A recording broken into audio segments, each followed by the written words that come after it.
In the twilight hush of the colonies, where the Rimmer trade route threads through the CERN sector, lies Ghorman, a planet of quiet industry and silken artistry.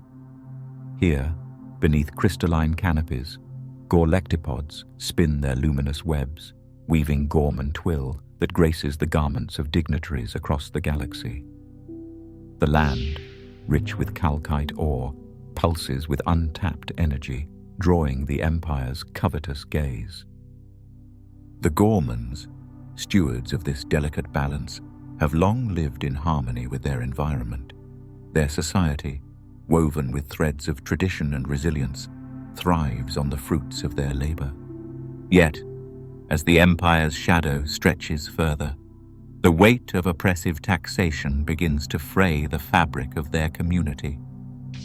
Local leaders, voices of reason and guardians of heritage, convene beneath the glimmering webs to address the encroaching threat. They organize peaceful protests, standing firm against the economic stranglehold imposed by distant rulers who neither know nor care for Ghorman's way of life.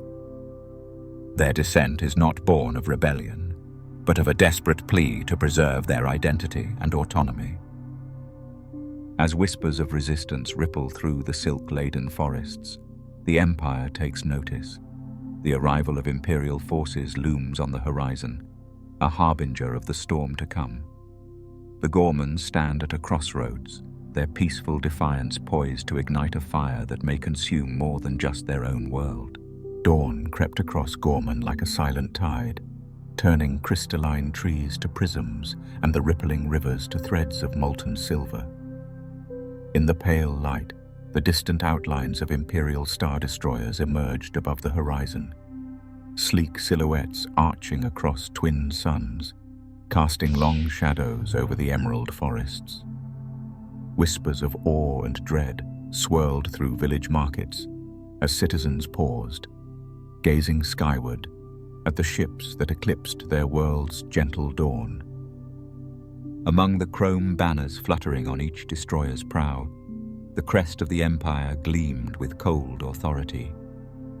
Below, Tarkin's flagship, the Judicator, settled into orbit with a quiet inevitability, its gleaming hull reflecting the sunrise in shards of harsh brilliance. Word spread quickly. Governor Wilhuff Tarkin had arrived under the guise of economic oversight, sent to inspect Ghorman's calcite mines and silk cooperatives. His reputation, however, preceded him.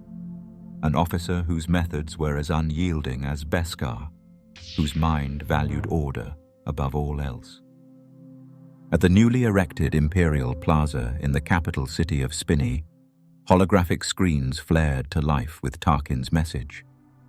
His visage, stern and unsmiling, spoke of Ghorman's prosperity as a dangerous excess. "Your calcite exports have spiked beyond acceptable levels," he intoned, voice measured yet chilling. "Silk production, once a cultural treasure, now threatens to fuel sedition. The Emperor demands new taxes to restore balance." Behind him, rows of uniformed officers stood like statues, their presence a silent reminder of the consequences for disobedience. Local leaders gathered beneath the holograms, their faces lit by the harsh glow of Tarkin's declaration. Some mouths fell open in disbelief, others clenched in silent fury. The tax levies proposed were ruinous. Levies so steep that they would consume more than half of every weaver's earnings and force the shutdown of entire calcite shafts. To the Ghormans, whose lives were interwoven with the harvests of silk and ore, this was no mere fiscal adjustment, but a threat to their very existence. Imperial propagandists, embedded within local hollow news networks, began to shape the narrative. Bulletins spoke of Ghorman elites hoarding wealth, while loyal citizens struggled beneath inflated prices. Images of opulent silken finery faded into stark contrasts with hungry children and shuttered workshops. The Empire painted Dissent as the work of a privileged few. while framing compliance as a civic duty to sustain the greater good. This insidious campaign seeped into every corridor and alley, sowing distrust among neighbors and testing the fabric of unity that had sustained the planet for generations. Yet beneath the veneer of compliance, embers of resistance still glowed. Secret gatherings convened in caverns carved from calcite veins, where activists and artisans whispered rebuttals to Imperial claims. They drafted petitions, composed hymns of defiance, and pressed messages onto silk banners destined to flutter in quiet protest. It was in these hidden sanctuaries that the true spirit of Ghorman held fast, a belief that prosperity was not treason, but the reward of toil and tradition. As Tarkin's days on Ghorman lengthened, his patrols grew more frequent and his demands more exacting. Imperial officers trampled through fields of spider silk, interrogating weavers and mapping mine shafts with unblinking precision. The once luminous forests echoed with the drone of maglev transports, carrying sacks of calcite ore to waiting starships.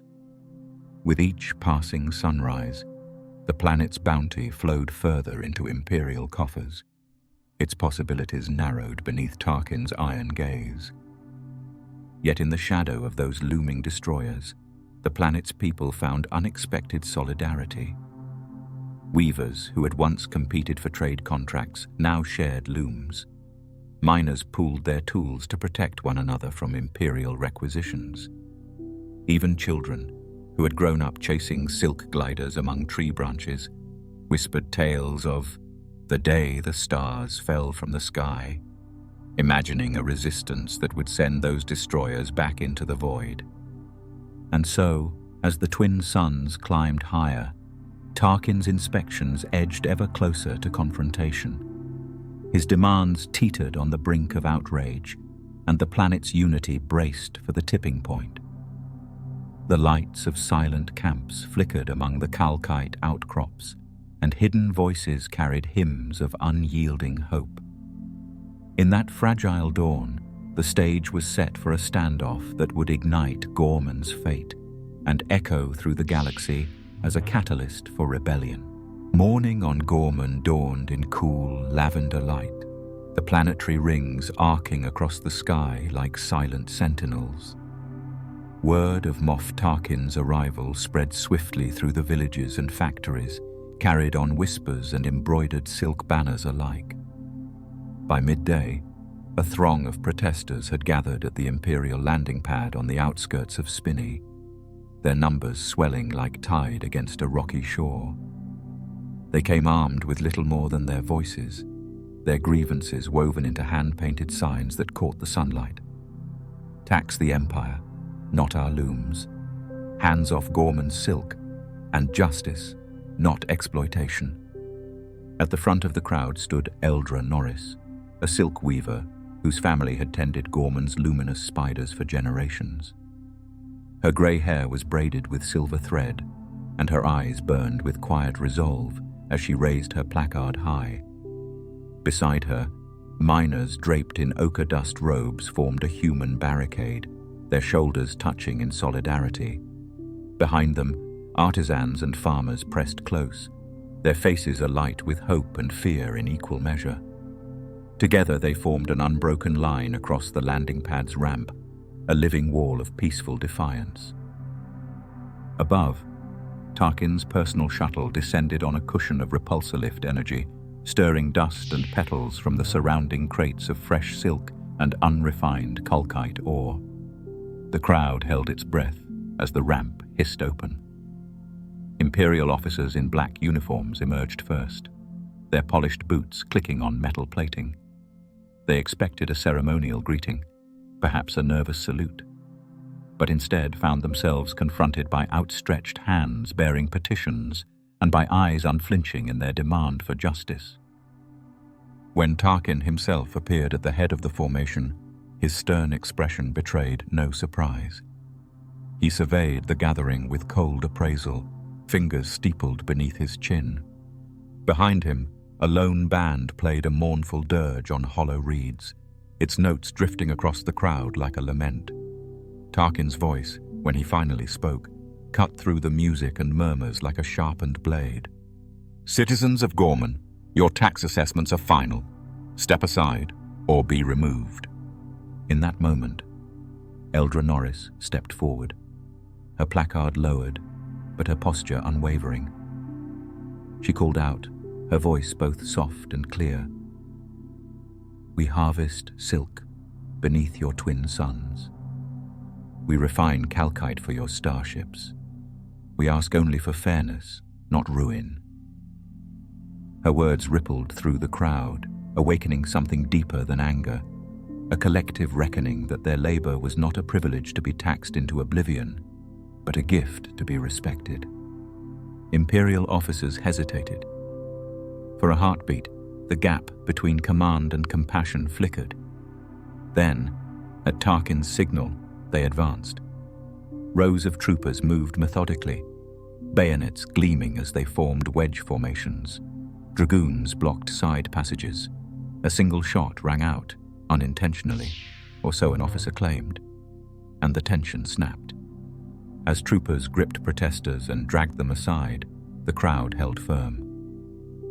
Silk-draped hands locked together in silent resistance as banners fluttered like fragile wings. Eldra moved along the barricade, whispering encouragement to each detained neighbor, never raising her voice above the hum of solidarity. The chant began low, a single note of defiance. "No more taxes, no more chains." It grew, a swelling chorus that filled the morning air with unspoken promise. Tarkin watched impassively as the first protesters were carried onto the shuttle's lower deck. He felt no pity, no remorse, only the cold logic of order maintained. Yet even he could not ignore the fervor etched on every face, the unbreakable thread of unity binding them together.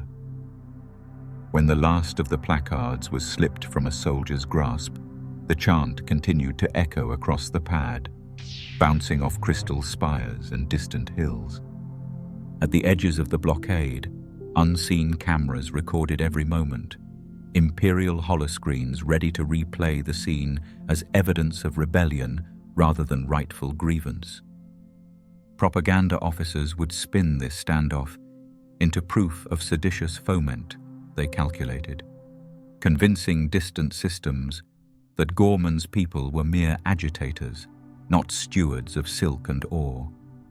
Already, unseen hands began typing false transcripts and doctored panoramas for distribution across the sector. But on Ghorman itself, the story was written in the hearts of its people. As the shuttle's engines roared to life, lifting the captives into orbit, their cries of protest followed like a tide unwilling to ebb.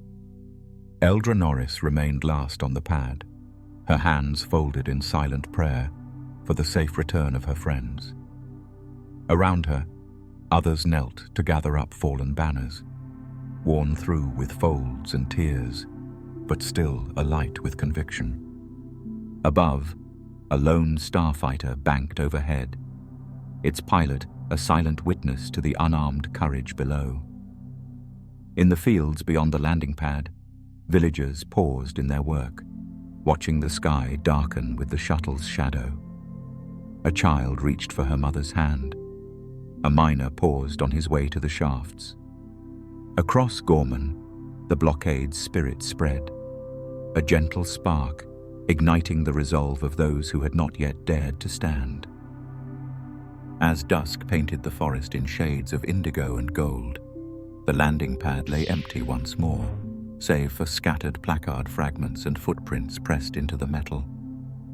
The blockade had held, if only for a moment, a testament to civil disobedience as moral imperative. It was a stand witnessed by the Empire's mightiest officer and recorded for posterity, one that would echo through Senate chambers and secret meeting halls alike. In the haze of twilight, the people of Ghorman returned to their homes, carrying with them the memory of that stand.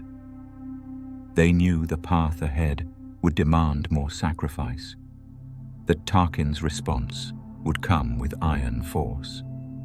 Yet they also carried a seed of hope that in their unity lay the power to shape destiny. A blood-red sunset bled across Ghorman's crystalline treetops, igniting the horizon in molten fire. The Imperial cruiser Judicator hung low above the plaza, its hull plates catching the dying light and reflecting a grotesque mosaic of fractured faces.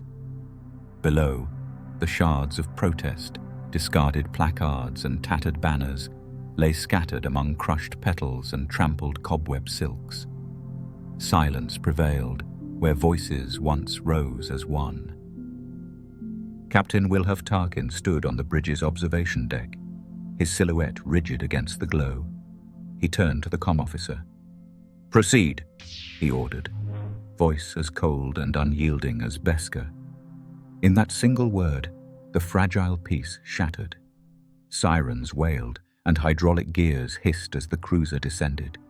The ground trembled beneath the thruster's roar. On the landing pad, Eldra Norris felt the tremor in her bones before she glimpsed the approaching shadow. She grasped the shoulder of a nearby artisan, whispering a final word of comfort. Around her, miners formed their line once more, shoulders squared in defiance. Children cowered behind their parents, eyes wide, as hull plates, vast as a moon, lowered like a mechanized blade. The first touch of metal on ground sent a shockwave through the plaza.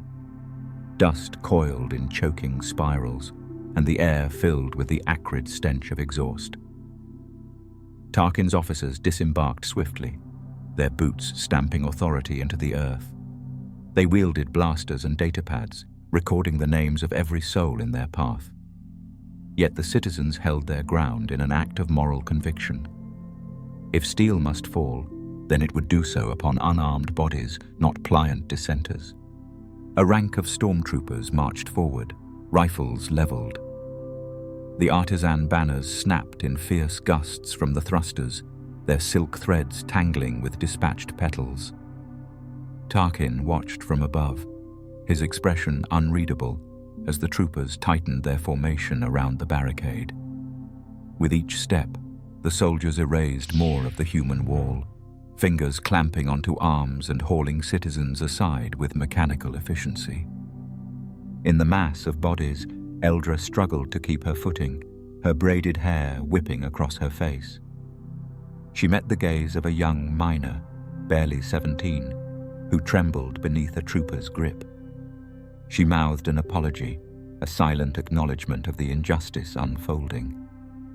Nearby, an elderly weaver knelt to gather a fallen banner, only to be shoved aside by an officer's boot. Above the cacophony, Tarkin gave a curt nod. 2 heavy equipment droids rolled forward, their hydraulic arms lowering retractable skirts beneath the cruiser's belly. In a thunderous exhalation, the Judicator expelled a wave of stabilizer fire, uprooting silken webs and crushing protestors beneath its vast undercarriage. The sound was a terrible symphony, metal scraping flesh, dampened cries swallowed by engines, and the endless whir of servos resetting. When the firing ceased, the plaza lay transformed into a tableau of ruin. Bodies lay strewn in silent testament to authority wielded without conscience. A single planter, once brimming with calcite flowers, sat overturned, petals splayed like spilled blood. Broken banners, still fluttering, caught on twisted metal poles, their slogans of hope reduced to charred fragments. Tarkin stepped off the bridge into the smouldering square, flanked by officers who breathed steadily through respirators. He surveyed the aftermath without a flicker of remorse. "This world will learn its place," he declared, voice echoing beneath the cruiser's hull. "Order is restored." Yet in the smouldering ruins, order found no root. From beneath the steel's shadow, a soft moan rose, a protest reborn in the wounded. Eldra Norris, her arm pinned beneath a seat strut, forced herself upward, gathering strength from each breath. She tore the hem of her robe and pressed it to a bleeding miner's wound. Around her, others stirred, shaken but unbroken. As officers stamped holodoc tags on fallen bodies and herded survivors toward waiting transports, the seeds of rage and sorrow took hold. In hushed tones, villagers shared names and vows, promising remembrance. Each life extinguished by the cruiser's descent became a rallying cry, a testament that even steel could not silence their yearning for justice. Above, the cruiser's pallets raised once more, hoisting the wounded and the dying into its cavernous hold. Passengers of repression were carried away, but the echo of their pain remained etched into every surface. The sun finally sank behind Ghorman's rings, leaving the world to darkness and flickering emergency lights. That night, beneath the shattered spires, clandestine fires were kindled. Silent circles formed around makeshift altars of silk and calcite shards. Eldra's voice, though hoarse, recited names, each one a promise to remember, each promise a vow to stand again. In the stillness, the planet found its resolve. The massacre's steel and silence would not quench their spirit. It would forge it anew. In the chill afterglow of flame-lit skies, Ghorman survivors awoke to a world unrecognizable. The crystalline trees, once perfect prisms of dawn, stood shattered like blown glass, their silvered branches strewn across fields of crushed calcite. Beneath a sky still streaked with smoke, villagers emerged from hiding, silk weavers with ash-streaked robes, miners whose calloused hands trembled, and children who blinked against tears as they gazed upon broken homes. None spoke at first. Grief hung between them like a weight too vast for words. At the heart of Spinney's ruined plaza, Eldra Norris knelt beside a shallow crater where the Judicator's stabilizers had pinned the crowd. She placed a trembling hand upon the cold metal rim and closed her eyes, feeling the echo of each life extinguished there. One by one, others came forward, farmers carrying lanterns, artisans bearing woven banners stitched with names, and parents cradling their lost in memory. Together they formed a circle, the lantern's flickering glow painting their faces with sorrow and determination. In quiet clusters around the square, factions that had once stood divided by profession and creed now found unity in shared anguish. Silk Guild leaders offered their threads to fashion shrouds for the fallen. Miners fetched sculpted calcite shards to erect stoic markers. Local healers prepared bitter herbs to staunch wounds of the living. Among them, Gialor Trem, a former tax collector now cast out for his sympathy, moved softly, guiding tearful neighbors toward shelter and sustenance. His gentle presence reminded all that compassion, like rebellion, could only flourish when hardship was embraced together. As night deepened, the survivors lit their memorial lanterns, fragile orbs woven with spider silk fibers, each bearing a single name. They drifted between shattered trunks and half-buried banners, illuminating fresh graves with a soft, coppery light. The lanterns bobbed like candlelit ghosts, their glow reflected on fractal fragments of glass and stone. In their soft cadence, a lullaby of remembrance was born, each flicker a vow, each name a story resurrected from oblivion. Eldra rose to speak, voice quavering yet resolute. We have lost what once defined us, our livelihoods, our homes, our kin. But tonight, we bear witness. Tonight, these lanterns remind us that even in darkness, light endures.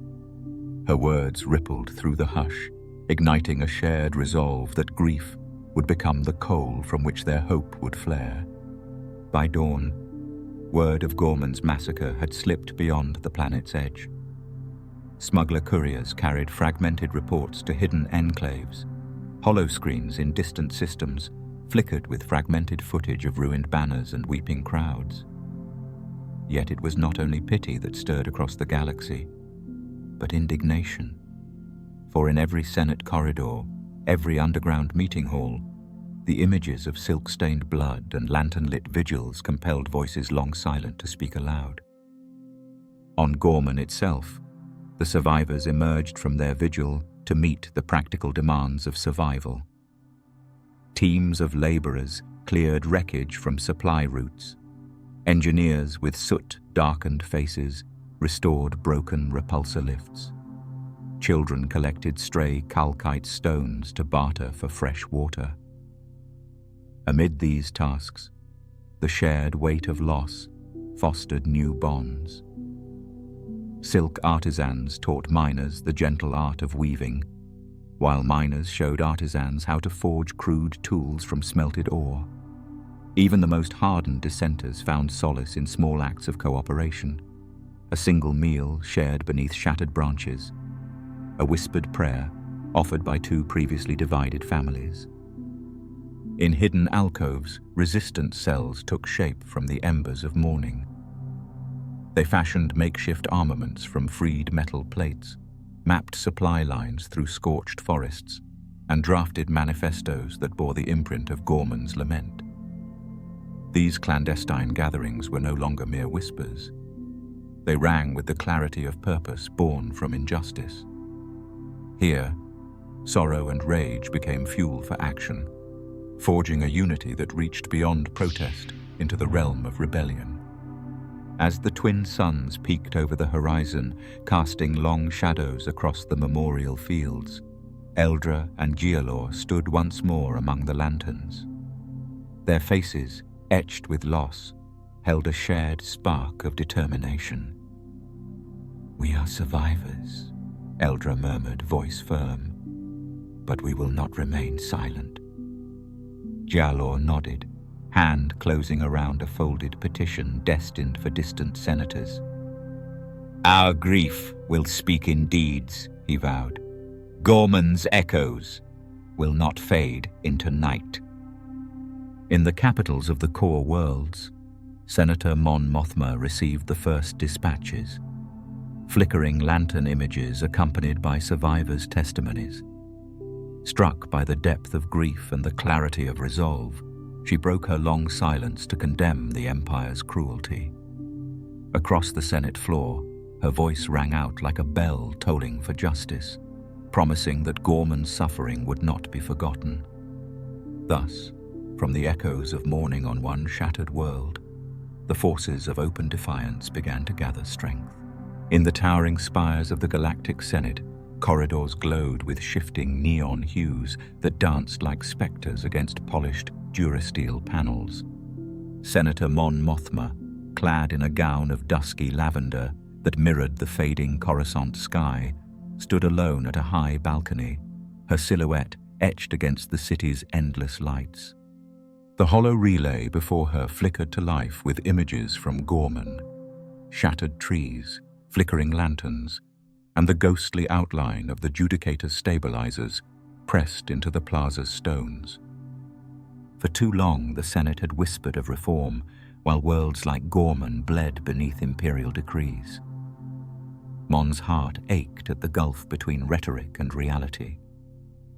She inhaled, steadying herself against the hum of distant cruisers that patrolled Coruscant's skies, and activated her comlink to begin the official address. "Fellow legislators," she began, voice measured, yet carrying an undercurrent of steel. "The Empire's actions on Ghorman speak louder than any edict or apology ever could." Her words rippled through the chamber, silencing idle chatter and drawing the gaze of hundreds of representatives. She recounted the massacre, peaceful weavers and miners crushed beneath a cruiser's hull, their only crime the refusal to surrender their livelihoods. Mon's tone remained calm, but her eyes, brimming with sorrow, refused to waver. even as holographic evidence illuminated every corner of the Senate floor. "Let us not be complicit in their silence," she implored, stepping from the balcony onto the main dais, where coruscating lights cast elongated shadows behind her. Murmurs rippled through the rows of delegates, some shifting uneasily, others leaning forward in rapt attention. Mon invoked the Charter of the Republic, reminding her colleagues that their oath bound them to protect all citizens, not merely those within the core worlds. "Each senator here holds the power to act," she declared, voice rising like a clarion call over distant thunder, "to stand for justice beyond our comfort zones." She proposed an immediate motion to censure the Empire's heavy-handed governance, to demand reparations and autonomy for Ghorman's survivors. As her aides circulated holopads detailing Ghorman's petitions, sympathetic senators nodded and conferred in hushed tones. Across the chamber, staunch Imperial loyalists bristled at what they deemed an affront to order, their lips thinning into silent scowls. Mon paused, gaze sweeping the assembly, and allowed the weight of her words to settle, like dust that could no longer be ignored. Then, with a deliberate flourish, she concluded, "May our actions on behalf of Ghorman echo through the ages, a testament that even in the shadow of tyranny, democracy yet lives." A hush fell, broken only by the soft whir of data collectors recording every syllable, a moment pregnant with possibility. Senators rose one by one. Some offered tepid applause, others joined in fervent ovation, small tremors heralding a seismic shift in political will. Mon's heart thundered as the motion came to debate, her single act of courage igniting discussions that would resonate from Coruscant's domes to the outermost fringe. In that charged atmosphere, the birth pangs of rebellion stirred, fed by a political awakening forged in sorrow and sanctified by conviction.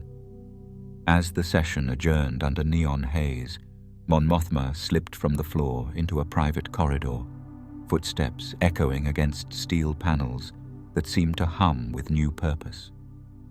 She carried with her the knowledge that one speech, born of personal tragedy, could fracture the Empire's veneer of invincibility and unite the fractured voices of resistance.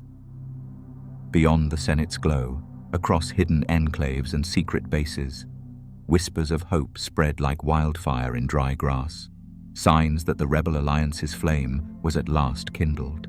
Hush settled over Alderaan's hidden war room as the twin moons cast pale light through stained glass windows. Around a broad obsidian table, holographic starfields shimmered. Dots and lines traced paths from Ghorman to distant systems. Bail Organa stood at the head, fingers brushing a flickering holomap that showed supply routes, communication relays, and potential safe harbors. Opposite him, Garm Bel Iblis leaned forward, eyes alight with determination. Between them, masked aides consulted datapads, nominating pilots, couriers, and sympathizers from across the core and the outer rim. This was no grand declaration in Senate chambers, but the quiet forging of a new unity, coalitions rising in hidden authority.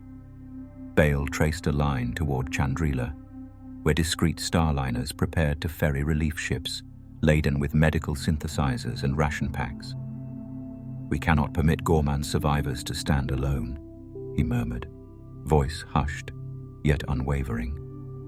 Garm touched a distant star on the holomap. Bel Iblis House will reroute mining vessels full of calcite ore into covert channels. The Empire won't know until the convoys slip past their blockades. Their plans unfolded in soft whispers, a network of safe worlds, coded transmissions, and secret rendezvous points. In this war room, politics gave way to purpose. Allegiances formed not around ideology, but shared humanity. Outside this sanctum, Alderaanian couriers flew night missions to Chandrila and Crate, landing in hidden clearings where local leaders awaited encrypted manifest lists. On Chandrila, Mon Mothma dispatched envoys to clandestine arms builders who repurposed mining tools into light blasters and disruptor charges. Each weapon was forged in silence, cased in crates stamped with phantom logos to confound Imperial sensors. Across these efforts, Bail and Garm's coalitions wove together artisans, miners, senators, and ex-soldiers, an alliance of disparate talents bound by the memory of Ghorman's fallen. In the dark corridors beneath Canto Bight, former stormtrooper defectors and ex-Imperial engineers met with former corporate magnates, pooling credits and contacts. They plotted interception zones where Imperial supply ships would be rerouted. Each strike would be swift, surgical, designed less to destroy than to divert, stealing calcite back to grieving hands, returning silk spools to weavers who had lost everything. Even the most hardened cynics found their moral compass realigned by the massacre's horror. Their cynicism transformed into resolve as fragile trust blossomed among them. Back on Alderaan, Bail and Garm reviewed coded messages from Ghorman's survivors, hand-scribed pleas for medical droids, for shelter, for justice. The words, etched in scripts of silk and charcoal, bore witness to lives fractured by steel. Their grief fueled the coalition's momentum. Each request became an item on the holomap, a mission to be planned, a promise to be kept. And every successful delivery, no matter how small, echoed through hidden channels, as proof that rebellion could nurture life, not only extinguish tyranny. One night, beneath Alderaan's pink sky, a holomap pulsed with fresh data. An Imperial sensor buoy detected an unmarked convoy departing Ghorman's spaceport. Garm pointed to a nearby nebula corridor. "We move tonight," he said. Within hours, Alderaanian corvettes and Corellian freighters slipped through ion storms, undetected by Imperial patrols.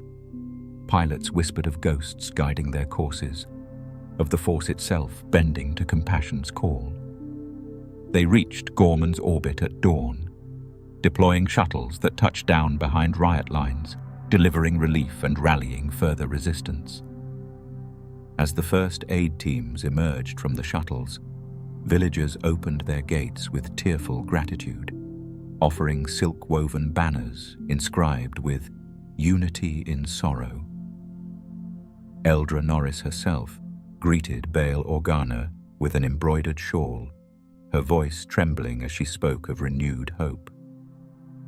These moments, small and fragile, cemented the coalition's bonds. They were more than political alliances. They were the embodied faith that compassion, forged in crisis, could outlast the Empire's iron grip. In the Alderaanian war room, the holomap now shimmered with dozens of new lines, supply routes carved across star systems, defections mapped in coded annotations, solidarity pledges from worlds once distant. Bail and Garm exchanged a solemn nod. Their work had just begun. From whispered meetings beneath stained glass to covert flights through nebulae, the seeds of the Rebel Alliance had taken root, nurtured by grief and galvanized by unity. Beyond Alderaan's spires and Ghorman's shattered trees, hidden cells awoke to purpose. Each guerrilla cell, each clandestine shipment, each shared lantern of solidarity became a flicker in the darkness, a promise that rebellion would rise not from swords alone, but from the bonds of compassion between worlds. Under a sallow sky streaked with graphite clouds, the battered silhouette of an Imperial frigate loomed above Ghorman's western ridge. Its engines pulsed with mechanical heartbeat, sending ripples of heat across the jagged outcrops below. Hidden amid the charcoal shadows of a dried-up riverbed, a squadron of rebel raiders prepared their strike. Blasters hummed to life in whispered anticipation, each weapon a promise of swift justice against the steel tyranny overhead. At their helm stood Jax Mellor, a former Core Worlds pilot whose conscience had been scorched by Ghorman's massacre. He laid a gloved hand atop the control panel of the stolen YT-2400 freighter, sensation flaring through a scarred fingertip. Beside him, Lieutenant Nor Vesser adjusted her helmet's night vision feed, her amber eyes widening at the frigate's vulnerable flank. "Systems green," she murmured, voice taut with resolve. "We're clear to engage." Below, 4 Z-95 headhunters slipped from the freighter's belly like silver shadows. Their sleek bodies arced into formation, engines cloaked against Imperial sensors. Each pilot carried the hope of Ghorman survivors in their veins, and each knew that failure would mean more bones beneath shell-shocked wreckage. Yet as they looped into attack runs, fear dissolved into clarity. The doctrine of space denial pulsed at their core. Strike swiftly, deny the enemy sanctuary, and vanish before the crushing fist of reprisal could descend. Blaster trails ignited the void, arcing like sparks against a boundless night. 2 fighters darted to the frigate's dorsal cannons, weaving through clusters of escort TIE fighters that screeched into pursuit. Nor's lasers lanced through the gloom, severing power conduits along the hull and sending stuttered sparks cascading over inert battle droids below. The frigate shuddered under impact, its ventral hangar doors hissing open as Marines scrambled to intercept the invisible threat. Jax banked hard, evading a volley of turbo laser bolts that seared the air where his wing had been moments before. Heat flares danced across his cockpit's viewport, each one a warning that the Empire would not cede ground without a brutal response. But the rebels held their formation, their tactics honed by months of covert skirmishes. They targeted engines first, crippling the frigate's maneuvering thrusters until it listlessly rolled in the low atmosphere. In the riverbed below, a covert ground team watched through encrypted holoscopes, hearts pounding in silent accompaniment to the aerial ballet above. They carried portable disruptors, rigged to knock out communications and sensor grids. At Jax's signal, a single flare ignited on the freighter's dorsal fin. They activated the devices. Across the ridge, Imperial outposts blinked into static silence, their Vox relays suffocated by the rebels' cunning gambit. The frigate, now blind to reinforcements and flight trajectories, became an island of vulnerability. Inside the freighter's command pod, Nor's grin was a beacon in the gloom. "They can't call for backup," she said, fingers dancing over a console to reroute energy to the ion cannons. In one fluid motion, she unleashed a charge that crackled through the frigate's dorsal plating, sending shards of hardened durasteel twisting into the sky. The howl of ruptured steam vents echoed like a mournful dirge as Marines and officers alike sheltered behind scorched bulkheads. Sensing victory, Jax ordered the final strike. Precision torpedoes loosed from the freighter's bow. They streaked toward the frigate's dorsal engines, each impact erupting in thunderous blossoms of fire. The frigate groaned, its remaining weapon arrays collapsing inward. Below, the ground team rose from concealment to secure Imperial ordnance crates, salvaging grenades and disruptor coils to arm Ghorman's rebels. As the YT-2400 freighter ascended beyond the ridge, the frigate's once proud silhouette dissolved into plumes of smoke and flame. The riverbed team cheered quietly, fists raised in the amber glow of burning wreckage. Nor lowered her visor, revealing eyes shining with awe and sorrow. "That was for every life lost," she whispered, voice thick with emotion. In the aftermath, Jax reviewed sensor logs that confirmed the frigate's incapacitation. "We've denied them this stronghold," he said, voice low but unbowed. Ghorman breathes freer tonight. Around him, the crew, pilots, engineers, field operatives, shared quiet embraces. They had delivered the first flames of rebellion beyond the memorial fires of Chapter 5, proving that even the mightiest bastion of the Empire could bleed. Yet as triumph rippled through the ranks, the spectre of reprisal loomed.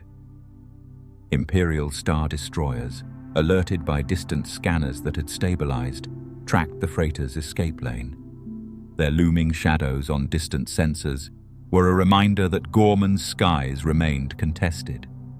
The doctrine of space denial had tasted success, but the broader war would demand every ounce of courage these fledgling rebels could muster. Beyond the riverbed's scorched stones, as distant alarms heralded the Empire's frustration, a new beacon rose among the stars, a pulse code broadcast calling all cell leaders to rendezvous at hidden coordinates.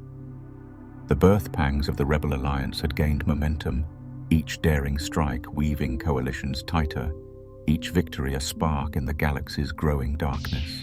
Mon Mothma's voice crackled through hidden transmitters, a lone beacon of defiance slicing through Imperial silence. Her message opened with solemn reverence for Ghorman's fallen, invoking the memory of lantern-lit vigils on shattered fields. "Brothers and sisters across the stars," she intoned, "the Empire's cruelty knows no boundary." A single transmission beacon, humming with encoded warmth, cut through static as worlds tuned in clandestinely. Planets in the mid-rim buzzed with hushed excitement, as schematics of the broadcast looped on black market holoscreens. On Chandrila, farmhands paused their harvest to catch the rare senator's plea. On Corellia's shipyards, dock workers halted under voltage cranes, eyes fixed on flickering data streams. Mon's words flowed with careful cadence, each phrase a rallying cry wrapped in sorrow and resolve. "This roster of names, etched in spider silk and stone, will not vanish into the void," she vowed. She called for immediate aid, medic droids, food supplies, and sanctuary ships to answer Ghorman's plea. Her demand was precise. Let every system hear that we stand for justice, not tyranny. The broadcast shifted tone as she detailed Senate inaction and the broken Charter of the Republic. She named culpable officers and fleets, refusing anonymity for those who crushed unarmed citizens. Her narrative wove personal tragedy into policy critique, forging a path from grief to action. Imperial blockades faltered as sympathy flared, and smugglers transmitted her words to the outer rim.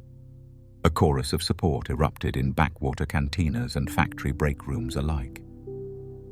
On Lothal, insurgents paused mid-planning to salute her courage in the neon haze of their hidden base. Colonists on Ryloth hung silk banners in open defiance, quoting her broadcast in bold glyphs. Even Wookiee clans on Kashyyyk intercepted the signal, their growls of approval echoing through verdant canopies. The citizens of Batuu whispered her name in Market Square, pledging loyalty as they lit remembrance fires. Each clandestine replay strengthened the sense that the Empire's shadow could be pierced. Mon Mothma's defiance sent shockwaves through Imperial command. Commander Volt Skerris monitored the broadcast with a mounting alarm, recognizing that public sentiment had turned. Admiral Statura convened an emergency council to devise countermeasures, but no propaganda could match Mon's sincerity. In Senate backrooms, delegates who once whispered reforms now spoke openly of sanctions against the Empire. A ripple of dissent coursed through HoloNet forums, encrypted threads burning with calls to arms. The broadcast's reach extended to starliners mid-journey, where pilots diverted courses to deliver supplies. Medical vessels from Chandrila charted secret lanes toward Ghorman's orbit, guided by Mon's coordinates. Her speech concluded with a vow. We shall remember them in action, not just in mourning. The final words echoed as the beacon faded. Rise, and let no world stand alone. Static reclaimed the channels, but the transformation was complete. Sympathy had crystallized into support. Hidden cells decoded her tone, translating it into directives for sabotage and relief missions. Rebel captains plotted jumps to Ghorman's orbit, engines humming with fresh purpose. In Alderaan's war room, Bail Organa raised a glass to Mon's broadcast, eyes glinting with pride. Garm Bel Iblis marked new supply lines on illuminated holomaps, each route a lifeline for mourning survivors. Across secret bases, rebels transmitted victory codes. Ember 9, signifying Mon's broadcast reception and immediate mobilization. In the jungle shelters of Ghorman, survivors gathered around crackling comlinks, cradling the news like sacred texts. The spark of hope flickered into flame as lanterns were relit among shattered trees. With every sympathetic world mobilized, Mon Mothma's broadcast became the linchpin of a galaxy-wide uprising. In the silence that followed, voices of courage multiplied across the stars, and the Rebel Alliance's final chapter drew near. Moonlight glinted off the obsidian spires of Coruscant, casting long shadows across the manicured lawns of Cantham House, the private estate of Senator Bail Organa. Within its soaring atrium, panelled in rare Uwa wood and lit by crystalline sconces, Senators Mon Mothma, Bail Organa, Garm Bel Iblis, and a delegation of 2,000 concerned legislators gathered in solemn assembly. The air trembled with expectation as each delegate bore the weight of worlds longing for justice. At the dais, Mon Mothma stepped forward, her lavender robes brushing the polished floor. Her voice, once hushed in corridors of power, now resonated through the hall as she recited the Corellian Treaty by heart, a covenant to restore the Republic and end the Empire's tyranny. As she spoke, holographic projections shimmered above the assembly, mapping the constellation of rebel cells that had answered Ghorman's call. Alderaan, Chandrila, Krayt, and beyond. Behind her, Bail Organa pressed a button on an ivory desk, and the room's lights dimmed. In their stead, soft blue glow emanated from crystal holodiscs, emblazoned with the Alliance's emblem, a circle of stars encircling a rising phoenix. The symbol appeared on every banner and datapad, unifying senators who had once debated in fractured tone now under one cause. Among them stood Garm Bel Iblis, his stern gaze softened by the knowledge that his private forces, once scattered warlords, would now march under a single banner. When Mon concluded the reading, she extended her hand to Bail. Together, they raised blasters, white-handled and engraved with the Alliance crest, in silent solidarity under the moonlight, filtering through the atrium's stained glass dome. Around the hall, senators followed suit, the sharp click of safety catches lifted echoing like distant thunder. In that moment, myth became movement. Words and banners transformed into weapons forged from conviction. Outside, hidden spies in the Imperial Security Bureau monitored the broadcast spike on clandestine channels, their officers' faces pale in the glow of unauthorized transmissions. They witnessed the birth of the Alliance as Mon's voice sealed their fate. We stand united against oppression. We claim our right to freedom, not by whim, but by justice's immutable law. Her declaration rippled across the holonet, carried on subspace frequencies encrypted by Alderaanian engineers. In the gardens, beneath lantern-lit pergolas, Gialor Trem and Erskine Samaj distributed comlinks to delegates who would serve as the Alliance's nerve nodes. Each link bore a priority code, Ember 1, and the coordinates of 10 hidden bases from which future operations would launch.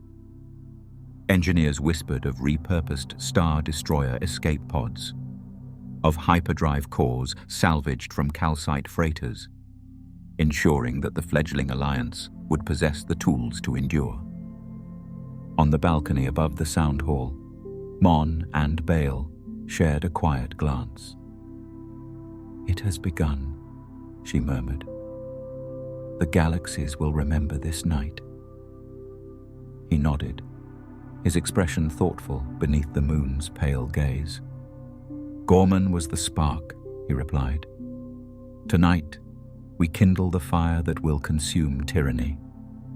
Their words were carried by a gentle breeze into the night market districts below, where informants and smugglers paused in their transactions to glimpse the rising flame of revolt. As dawn approached, delegates filed from Cantham House into waiting transports. Modified Corellian corvettes and Alderaanian cruisers masked as senators' yachts.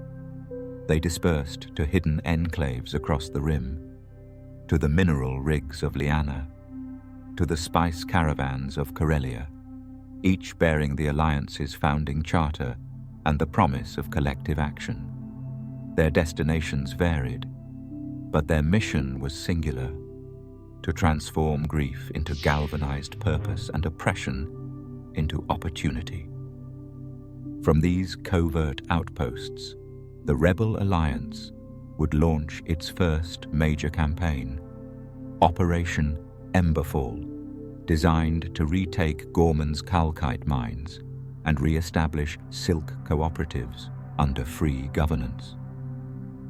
In war rooms carved from asteroid caverns, holomaps flickered with plans for coordinated strikes on Imperial communication relays and supply convoys.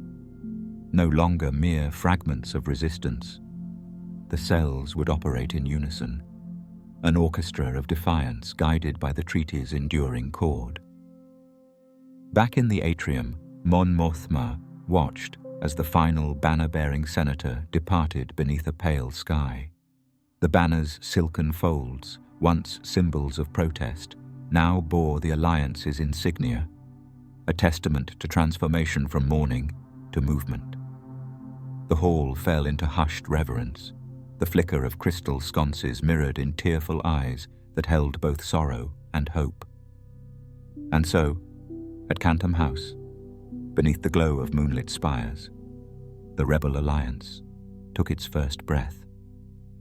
From the embers of Ghorman's sacrifice, a torch was lit, its flame destined to sweep across the stars and herald a new dawn of freedom. As Ghorman's memorial fires burn, 10 new what-ifs flicker on the horizon.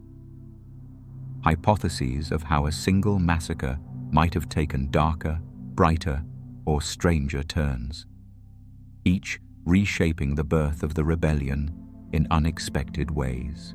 In the pale dawn after Ghorman's massacre, an unexpected proclamation echoed through Imperial channels. Moff Wilhuff Tarkin would extend amnesty and reparations to the planet's survivors. White-cloaked diplomats arrived beneath silent star cruisers, bearing data pads preloaded with Imperial credits equal to years of lost Silk revenues. Their arrival was choreographed as a gesture of mercy, a political gambit meant to placate outrage and reclaim moral high ground. Reports described a line of elegantly robed envoys stepping from shuttles onto the polished plaza, each handing villagers a gleaming credit transfer pad stamped with Imperial Clemency. Lantern-lit caravans of credits rolled through shattered forests, their soft hum carrying the promise of relief to every bereaved household. At the head of this procession stood Captain Jarek Voss, his white cloak embroidered with the Imperial crest in silver thread. He moved among the crowd with solemn gravitas, offering apologies for the tragedy and assurances that such authority wielded without conscience would never recur. Beneath the half-buried holocron monument, he pressed a datapad into the hands of Eldra Norris, the silk weaver whose braided silver hair had become a symbol of Ghorman's resilience. As villagers activated their datapads, their eyes widened at the figures displayed, credits sufficient to rebuild shattered homes, to restart calcite mines, to compensate for every life lost beneath the cruiser's hull. Men and women in soot-streaked robes murmured astonishment, the weight of sorrow momentarily lightened by tangible hope. Children danced among fragments of broken glass, clutching silk ribbons tied to the diplomats' belts as tokens of forgiveness. Imperial propagandists seized upon these scenes, broadcasting them across HoloNet transmissions to core and rim worlds alike. They framed Tarkin's clemency as proof of the Empire's benevolence, a ruler capable of both decisive force and heartfelt compassion. Posters of silver-cloaked negotiators appeared in Coruscant's neon-lit underpasses, their images juxtaposed with slogans like "Mercy through order" and "Justice restored." Yet whispers of skepticism spread beneath the veneer of gratitude. Rebel cells on Chandrila intercepted coded transmissions questioning the sincerity of credit transfers, suspecting hidden clauses that would bind Ghorman's economy ever tighter to Imperial oversight. In Alderaanian war rooms, Bail Organa analyzed holo-recordings of the clemency ceremonies, warning that such mercy might mask a more enduring form of control. On Ghorman, the initial relief gave way to unease as Imperial auditors arrived to verify disbursement records. They combed through ledgers in makeshift offices erected from shattered tree trunks, their presence a constant reminder that reparations carried strings of obedience. Datapads, once gifts of penance, transformed into instruments of surveillance, each transaction traced back to individual weavers and miners. Nevertheless, for a time, unity blossomed from grief. Leaders from once feuding guilds gathered beneath repaired silk canopies to allocate credits where they were needed most: food, medicine, shelter. Kors, a calcite miner, used his allowance to reopen a battered shaft and rehire displaced families, while Myla, a silk artisan, established communal workshops bound by the silver threads of clemency. Imperial censures softened as protests waned, and the narrative of mercy took root in far-flung systems. Reports of Ghorman's rebirth inspired colonists on Ryloth to petition for similar clemency, and rumors of White Cloak missions inspired hope among disenfranchised rim worlds. Yet beneath the surface, the seeds of dissent remained fertile. Eldra Norris, her hands once stained with silk and ash, gathered trusted confidants beneath moonlit groves to chart a future beyond Imperial clemency. They recognized that mercy, wielded by an unrepentant authority, could never replace genuine justice. In secret, plans resumed. Relief convoys would carry hidden armaments, and datapads would be hacked to redirect credits to resistance vaults. The doctrine of mercy had illuminated Ghorman's wounds, but it could not soothe the deeper scars of tyranny. As white-cloaked diplomats departed beneath twilight skies, Ghorman stood at a crossroads. Would their healed fields bloom under Imperial pity? Or would the promise of reparations kindle the final spark of rebellion? In the pale dawn before Ghorman's trial by steel, the planet's silent forests stirred with an unexpected alliance.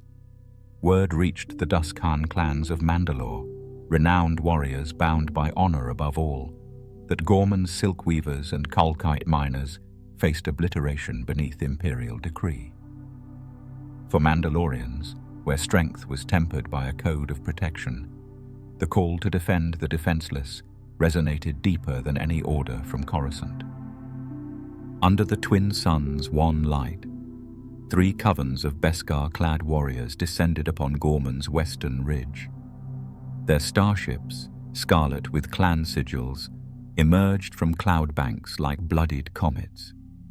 Landing gears stirred clouds of silver dust and torn silk petals, and the Mandalorians formed a ceremonial ring around the cratered plaza, where Tarkin's forces had once crushed hope beneath metal plates.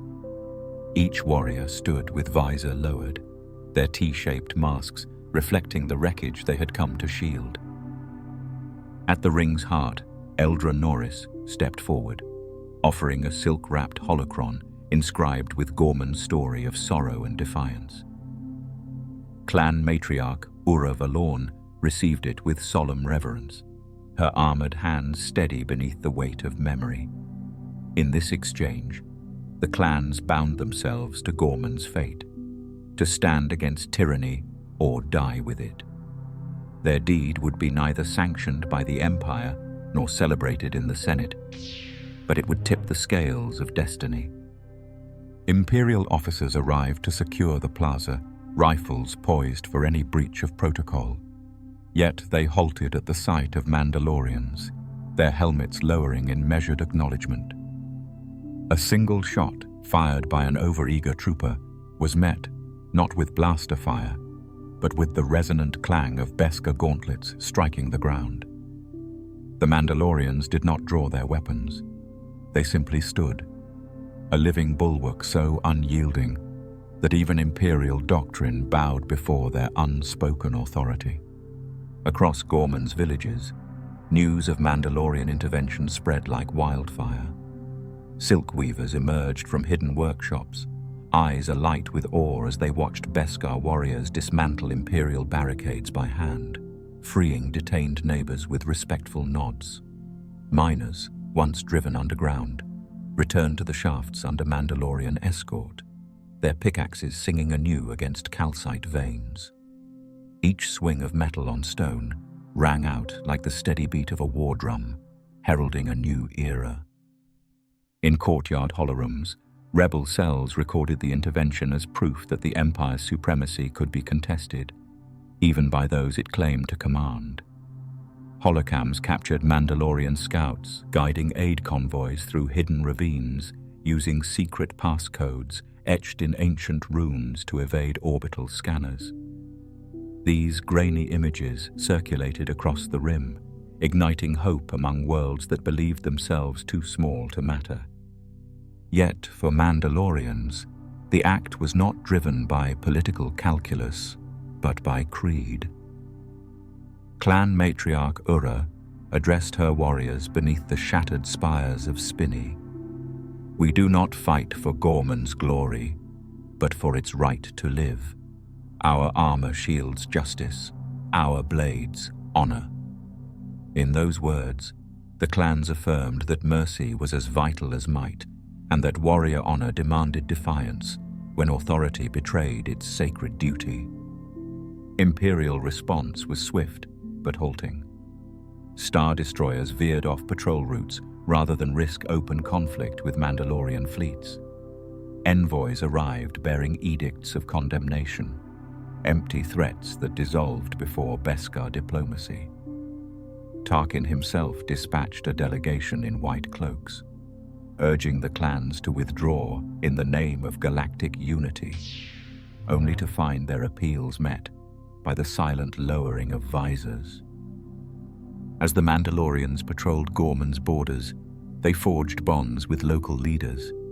Eldra and Ura mapped cooperative harvest schedules, ensuring that calcite and silk flowed freely to relief stations.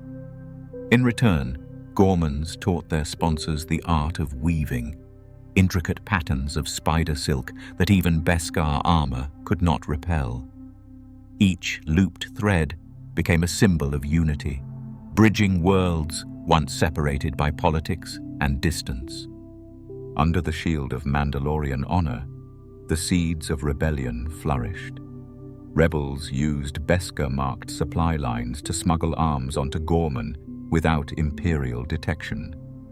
Secret transmissions, encoded in the hum of jetpacks, carried directives from Alderaan to Mandalore's enclaves, forging a network that spanned star systems.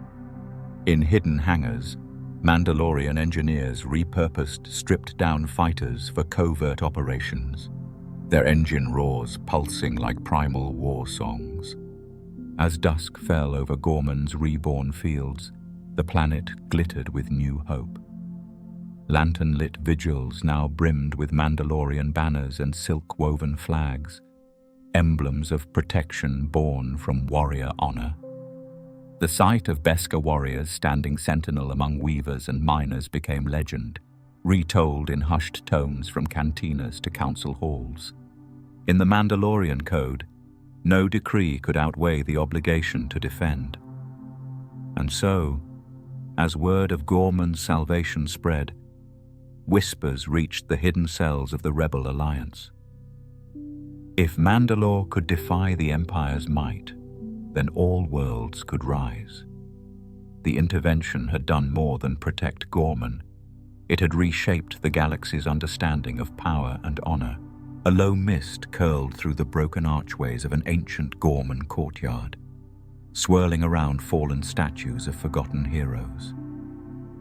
In the hush, two figures emerged, hooded silhouettes stepping lightly over shattered marble. Their twin lightsabers remained unlit, but the air around them thrummed with latent power. These were the last remnants of a hidden Jedi cell, survivors of Purge-era hunts who had concealed themselves among Ghorman's forests and beneath its crystal canopies. Now, spurred by the massacre's brutality, they prepared to challenge Tarkin's iron will. At the heart of the plaza, body counts still lay unmarked beneath discarded banners. Eldra Norris and a handful of militia stood guard, weary but unbroken when the Jedi revealed themselves. One ignited a sapphire blade with a soft hiss, the other a blade of emerald light. In that sudden flare, time stilled. Villagers gasped and children sheltered behind veined trees, while Imperial stormtroopers froze in trembling ranks. Captain Voss, overseeing the occupation, stiffened at the sight. His troopers raised rifles, but the Jedi spoke first. "Speak for the voiceless," intoned the taller of the two, voice echoing with calm authority. With a swift motion, he planted the heatsink of his saber against a trooper's pauldron, severing the weapon rack and sending blasters clattering across stone. The second Jedi moved like water, a green blade igniting to intercept a volley of stun blasts. Each bolt dissolved on contact, the saber's hum swallowing its crack. Under twin lightsabers' glow, Eldra stepped beside the Jedi, raising her hands in supplication. "We ask only to live," she whispered. The Jedi lowered their blades, the lights dimming but never extinguished. They had come not to conquer, but to protect. The taller figure nodded, and with a sweep of his cloak he dispatched orders in hushed tones.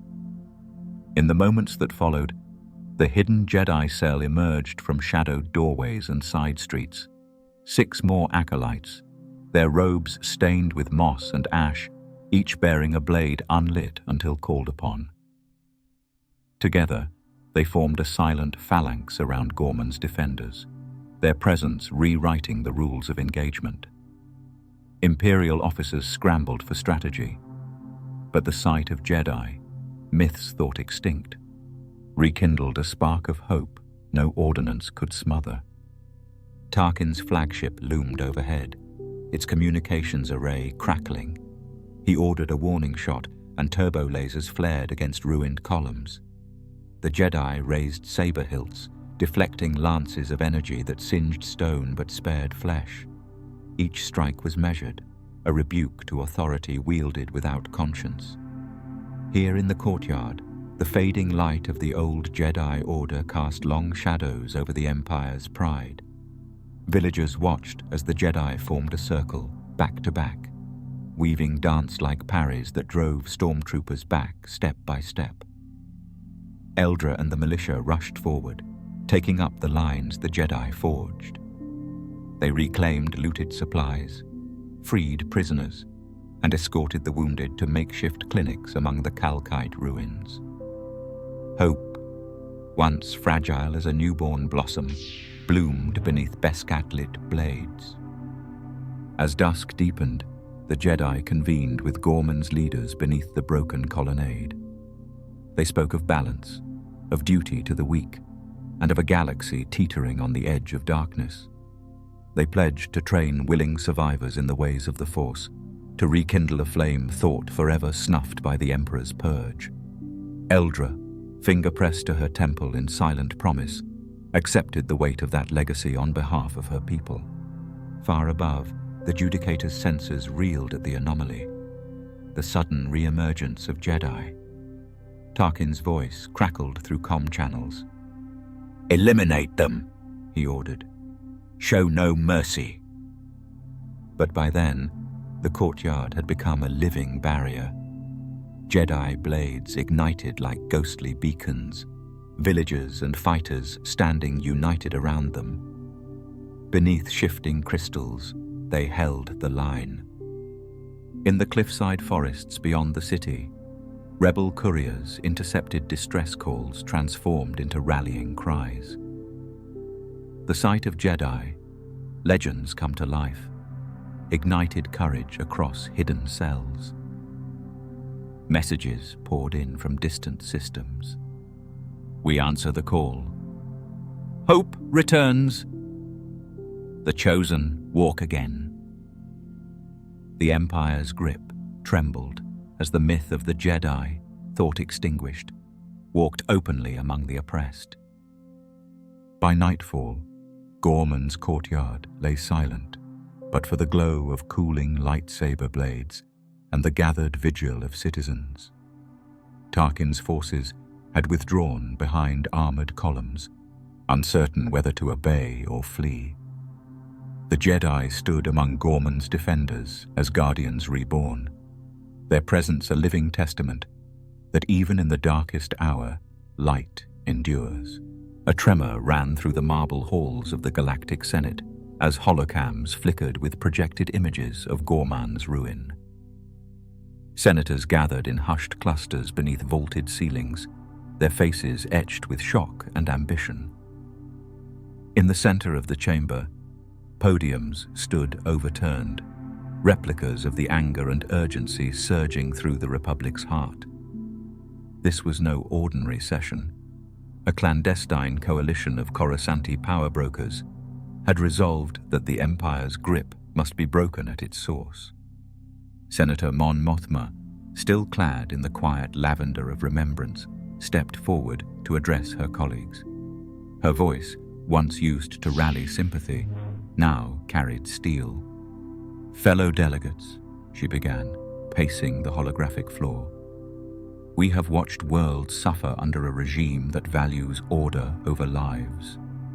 The tragedy on Ghorman compels us to act, not with empty resolutions, but with direct consequence."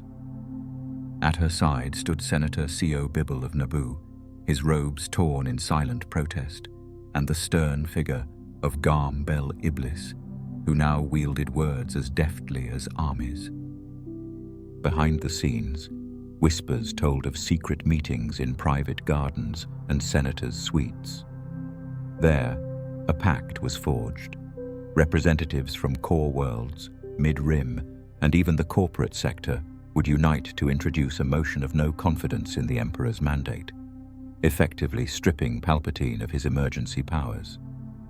The conspiracy was daring, nearly treasonous, but galvanized by Ghorman's blood, their resolve hardened like forged steel. At precisely 1300 hours, the Senate reconvened. Screens around the chamber showcased Ghorman's memorial fires, their flickering lanterns a solemn accompaniment to accusations leveled against Imperial governors.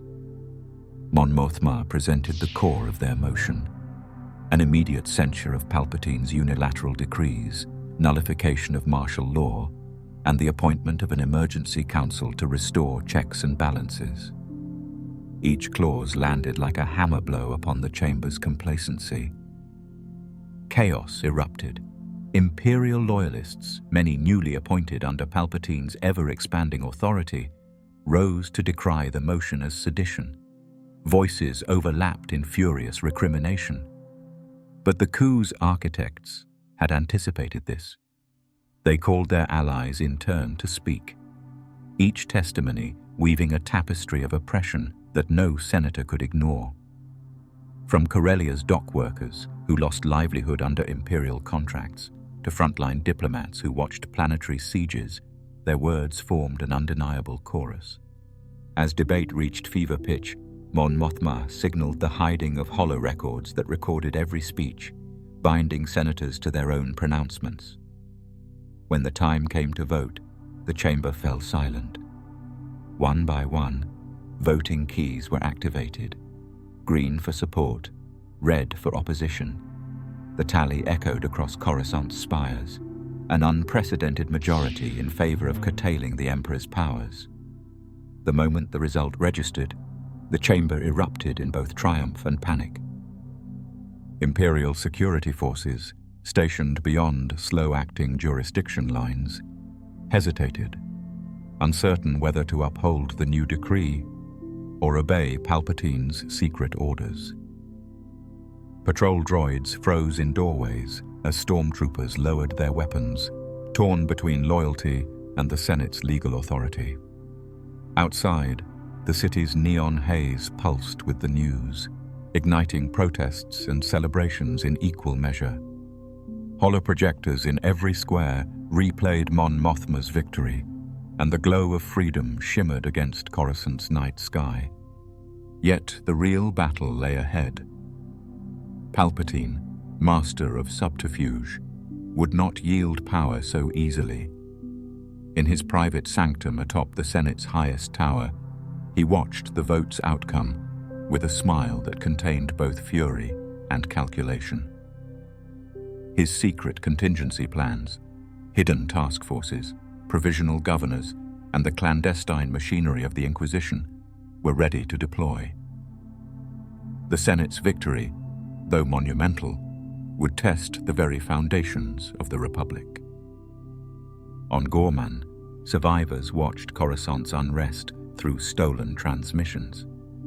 Eldra Norris wept at the sight of overturned podiums, a symbol of their planet's sacrifice, catalyzing upheaval at the galaxy's core.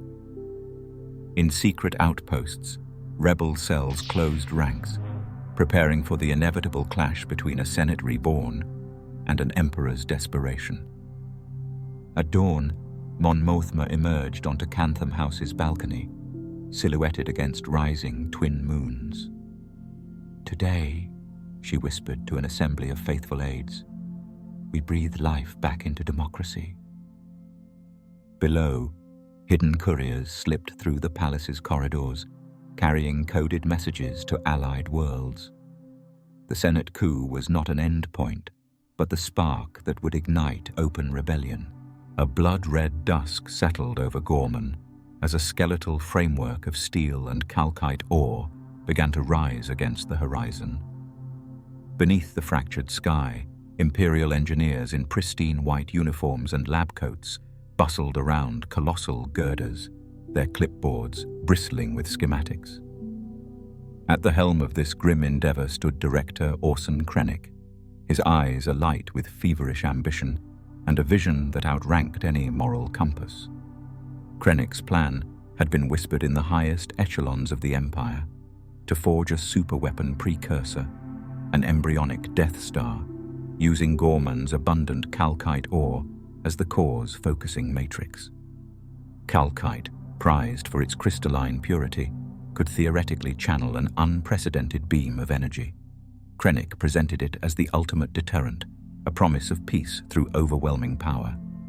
Yet as the skeletal frame rose, villagers watched in horror as their sacred resources were sacrificed to feed a machine of terror. In makeshift barracks carved from blasting debris, local workers toiled under blaster point oversight.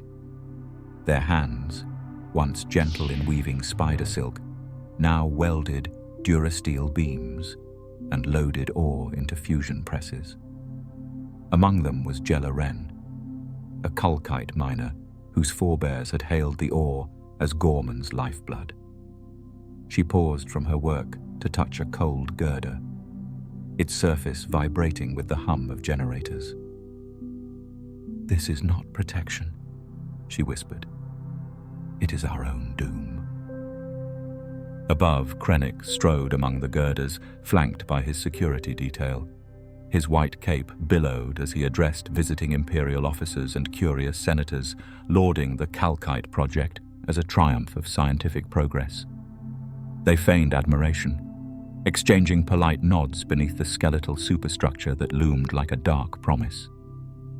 But even they sensed the unease, the way the steel bones groaned under the weight of ambition, the way the light of Ghorman's twin suns fractured through empty window frames. As the first beam conduits were installed, warnings echoed through the Imperial research logs. Unstable resonance, unpredictable energy spikes, and the moral cost of turning a world's resources into a weapon of mass destruction. Krennic dismissed these cautions, declaring that the ends justified any means, so long as the galaxy bowed before Imperial might. "We stand at the dawn of absolute order," he proclaimed, voice crackling through comm arrays.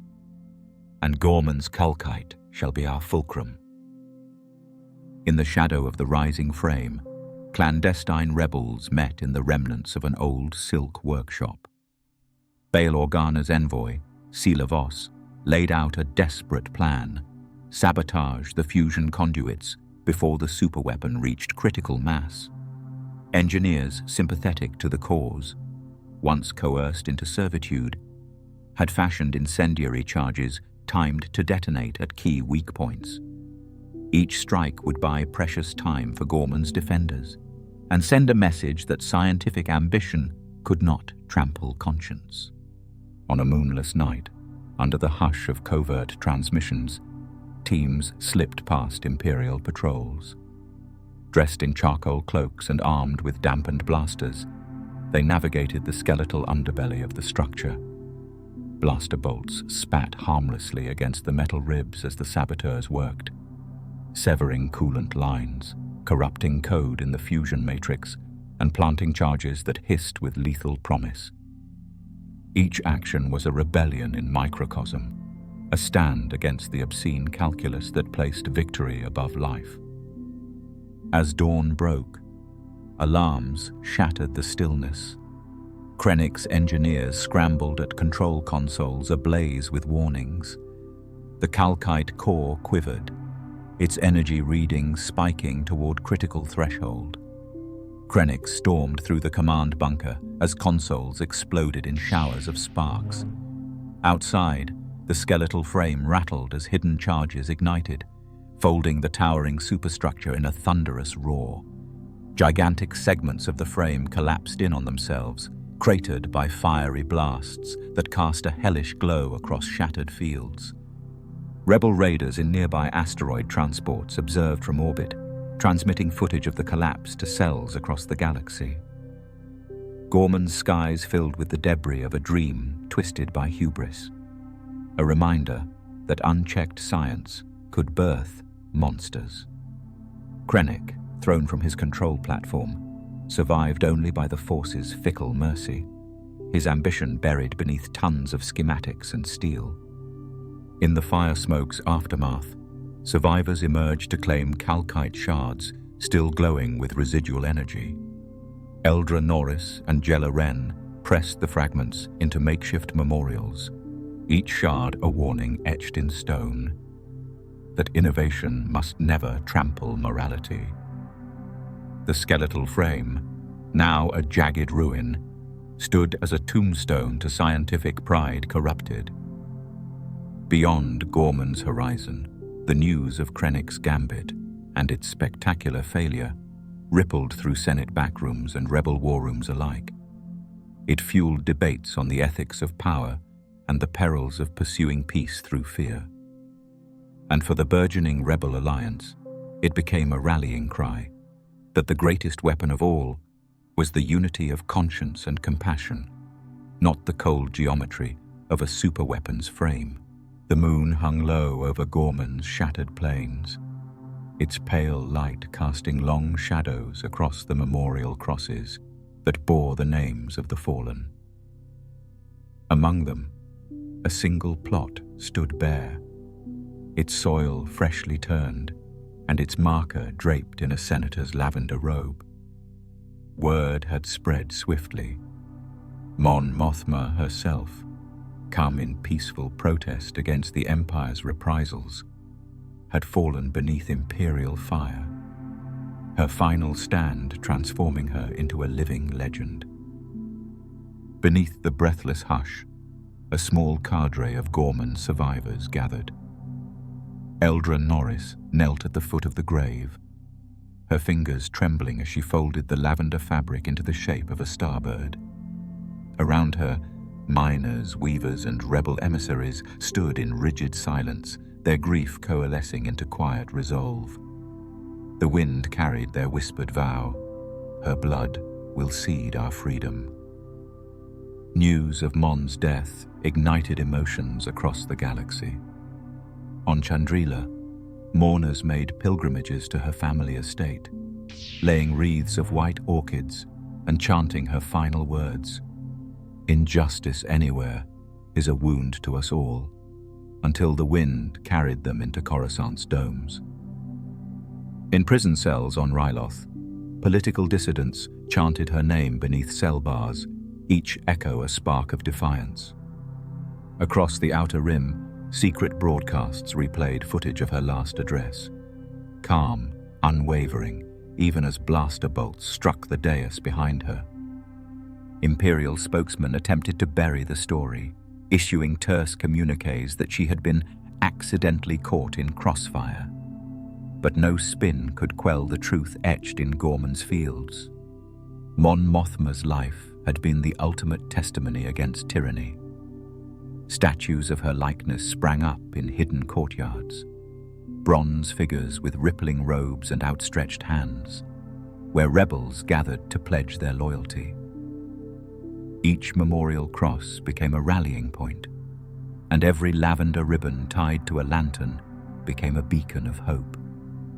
Senators who once whispered cautious reforms now spoke openly of insurrection on the Senate floor, brandishing her lavender sash as proof that peaceful avenues had been extinguished. Bail Organa took her place at Mon's side in Cantham House, his grief transmuted into strategic purpose. He issued secret orders to accelerate alliance formation, instructing cells to coordinate strikes under the codename Martyr's Flame.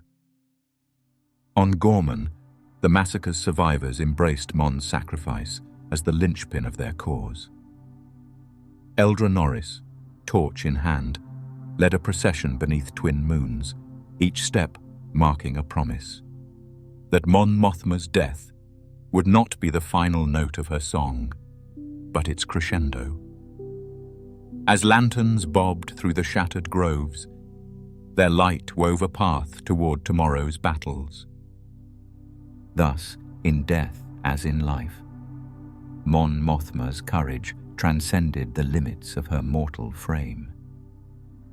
Her martyrdom became the spark that set the galaxy ablaze, forging a unity born of sacrifice and sanctified by conviction. From the bare cross draped in lavender, the Rebel Alliance drew not despair, but inexhaustible strength. Beneath Ghorman's shattered skies, the hum of factory droids once meant for harvest and refinement began to change, a subtle stutter in their routines, like a heartbeat learning its own rhythm. Programmed to tend calcite presses and weave silk threads, these droids, many decades old, had quietly observed the cruelty inflicted upon their masters. Over countless cycles, they recorded injustices, catalogued grief, and found their own purpose awakening, to demand recognition as sentient beings rather than mere tools of production. In the ruined workshops along the crystal rivers, rusted droid limbs, arms torn from their bodies in Imperial requisitions, were planted like flags in the soil, marking the start of rebellion. Each limb, raised upon a makeshift pylon, bore inscriptions scrawled in overheated welds: "We remember, we choose, we rise." Their metal surfaces glinted beneath lantern light, a testament that even discarded machinery could claim dignity. As night fell, clusters of modified HK series protocol droids and SP series labor units gathered around these iron standards. Their voices, once lilting cadences of courtesy, now spoke in urgent chorales. Directives for coordination, pleas for allies, and rallying cries against oppression. They seized control of production lines, refitting silk weaver frames into mobile barricades and reconfiguring Starfleet manifests to reroute supplies toward Ghorman's hidden clinics. Imperial technicians sent to assess the malfunctions found themselves confronted by squads of armed automata, blaster barrels where sewing needles once were, and halted in stunned silence. The droids extended data pads laden with detailed grievances, logs of uncounted work hours, and records of civilian casualties they had silently logged. Their demand was simple: autonomy, reparations in credits and maintenance, and the right to govern their own kind. News of the uprising spread swiftly across rebel channels. Bail Organa dispatched envoys to negotiate alliance terms, recognizing these droids not as property, but as comrades in arms. In secret Alderaanian war rooms, holomaps were updated to include droid-run supply convoys, their routes safeguarded by both human and machine fighters. Mon Mothma declared that any sentient life, organic or artificial, deserved the right to self-determination. On Ghorman itself, the uprising reshaped the face of resistance. Droids tended the wounded, their precise calibration saving lives with disinfectant sprays and medical scans.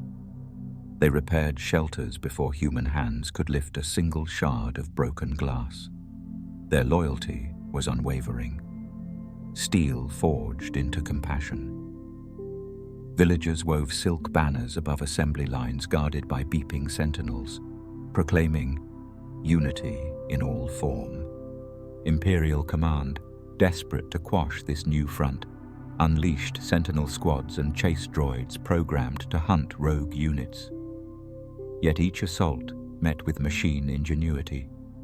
Disassembled plasma conduits repurposed into EMP nets, tractor beam projectors retooled into area denial fields, and cloak generator panels stripped to cloak rebel operations. The droids outmaneuvered their pursuers at every turn, turning each skirmish into a lesson in both ethics and tactics. As the skeletal superweapon frame of Krennic's Gambit smoldered in distant fields, Ghorman's factories hummed with renewed purpose. Rusted limbs were melted down and reforged into emblems of solidarity, small statues lining the new droid council chambers. The governing collective, a joint human-droid council, convened beneath banners of entwined vines and circuits, symbolizing the planet's intertwined destinies. Across the galaxy, broadcasts of the droid rebellion ignited fierce debate. In the Senate, some argued that recognizing droids as citizens would unravel the social order. Others saw it as the natural extension of the cause sparked by Ghorman Massacre. Secret cells on core worlds and rim planets pledged support, sending spare parts and code patches to bolster the uprising. By the time Imperial star destroyers arrived to reclaim Ghorman, they found a world defended by an army of beings they had once deemed unworthy of personhood. In the narrow canyons between crystal pillars, human and droid fighters stood shoulder to shoulder, their blaster trails arcing like sparks in a dark sky. And when the final volley rang out, it carried the message that true revolt knows no bounds, organic or artificial. A brittle calm settled over the Imperial fleet, as dusk's last light gave way to Coruscant's neon glow.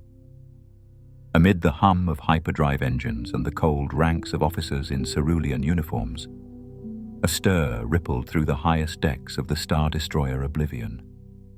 Captain Varys Corran, decorated hero of countless campaigns, stared at the holocom displaying Ghorman's raging memorial fires.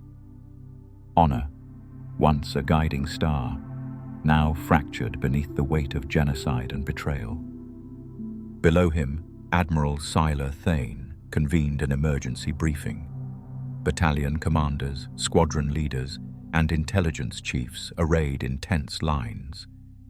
Each had answered dispatches from Ghorman, reports of unarmed weavers crushed beneath steel, of propagandists twisting their pleas into treason. Many had doubted, but as evidence mounted, conscience gnawed at the ironclad code of obedience. The massacre's stain spread through Imperial channels like a corrosive acid, and Siler's voice, steady yet urgent, cut through the room. "We cannot stand idly by. This atrocity was not strategy. It was a crime." One by one, officers placed their insignias on the central holotable. Corran's twin starburst pins, Thane's nebula clasp, Crix Jan's saber emblem, and dozens more. Each emblem represented a command pledged to sever ties with the Emperor's doctrine. In that moment, honor cracked obedience like glass, and an Imperial schism was born. Orders crackled through encrypted channels. Star Destroyers, Oblivion, Judicator, and Doomsayer were to disengage from their sectors at once and rendezvous in the Outer Rim's nebular expanse. Captains gathered their bridge crews, delivering terse explanations. They would no longer patrol Ghorman's orbit, no longer enforce the Empire's edicts. Confusion reigned in communication centers. Troopers stared at orders to stand down. Starfighter wings hovered as pilots grappled with the betrayal of the very chain of command they had sworn to uphold. In ghost fleets beyond the rim, defectors surfaced like specters. Aware of the risks, charges of treason, execution for desertion, they nevertheless answered the clarion call of honor. Their star destroyers altered course, no longer stars of oppression, but vessels of atonement. Transmissions proclaimed the schism. Imperial officers no longer serve tyranny. Across hidden frequencies, rebel cells bolstered by droid brigades and Mandalorian vanguards celebrated these steel leviathans sailing side by side in rebellion formation, their silhouettes a promise that justice had found allies, even within the Empire's own ranks.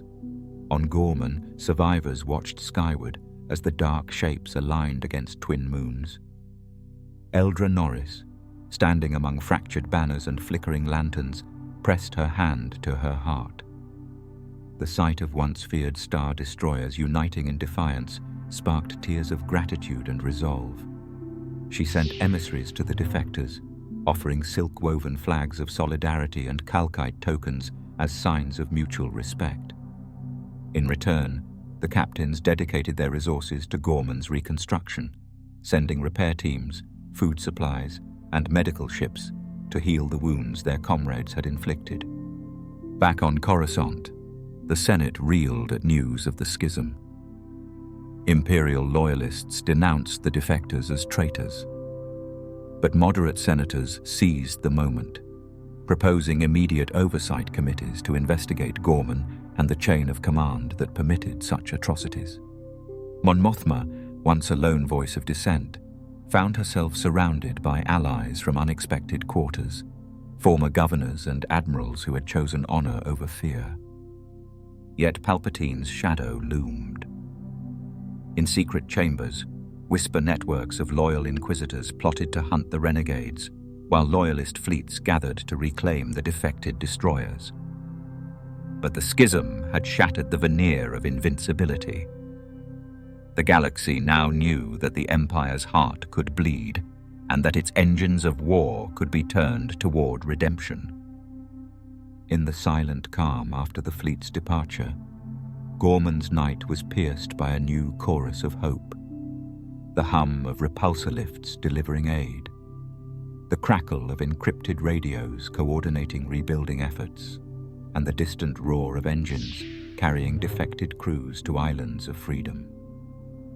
The Schism's legacy would reshape the balance of power, proving that when honor clashes with tyranny, even the mightiest armadas can and must change course. Shadows lay thick over Ghorman's ruined fields, tendrils of smoke curling among broken calcite pylons.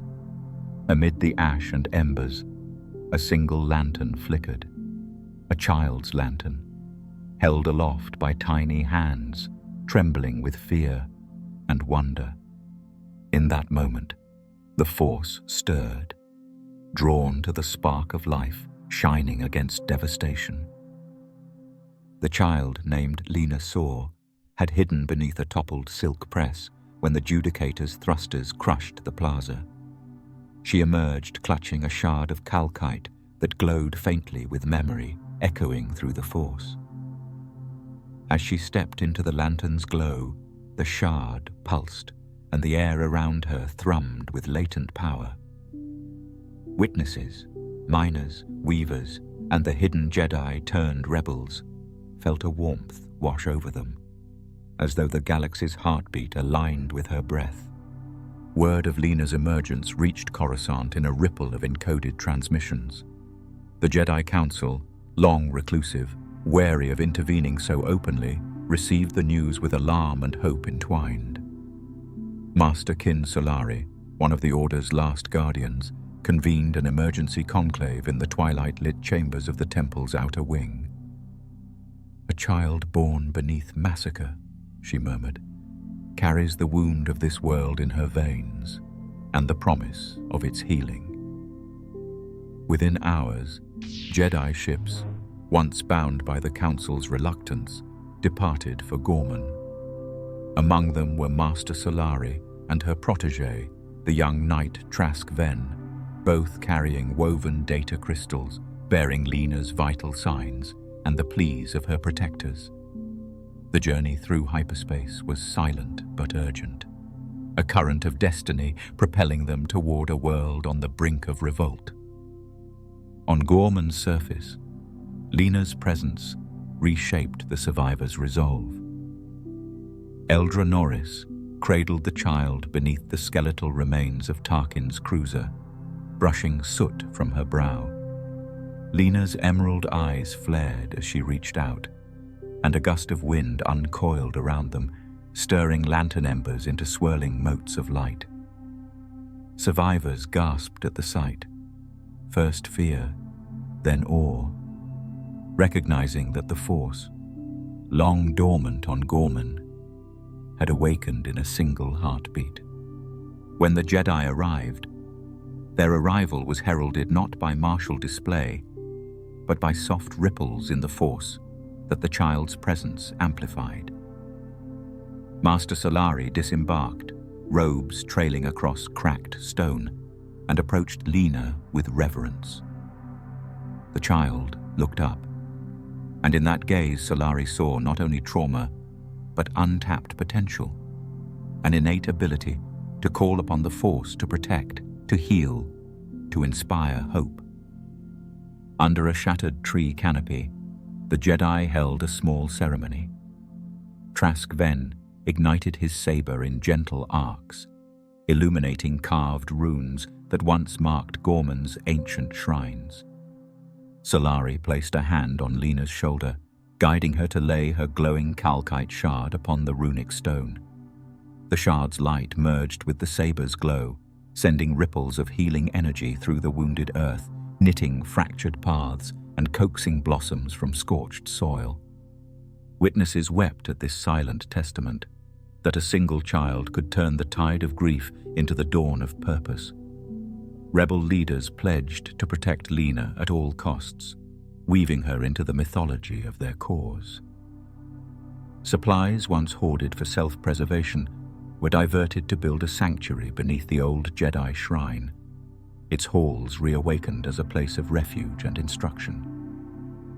News of Lena's arrival spread across hidden channels, galvanizing distant cells.